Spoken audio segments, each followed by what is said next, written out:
Hola amigos, hoy vamos a hacer una cosa súper sencilla y fácil de hacer para todos los públicos. En el primer vídeo vimos cómo cambiar los frenos a un Xiaomi M365.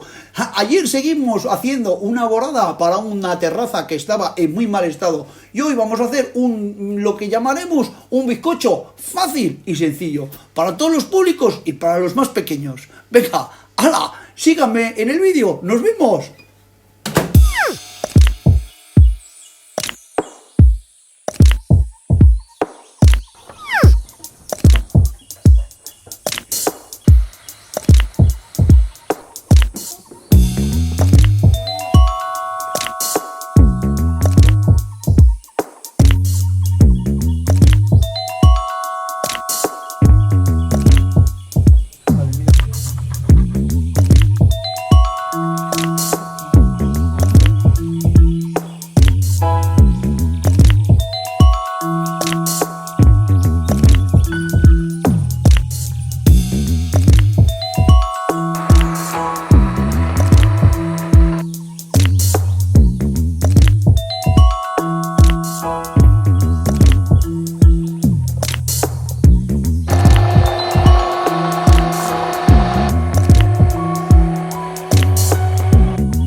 Hola amigos, hoy en Edo TV vamos a hacer un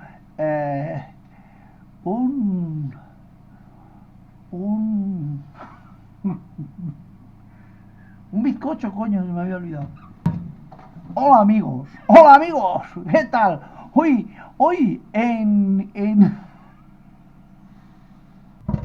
Hola amigos, hola amigos, hoy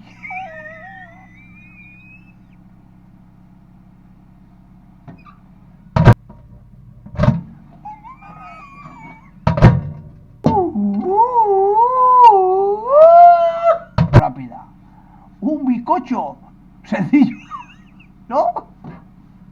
Súper sencilla, fácil y para todos los públicos. Hace dos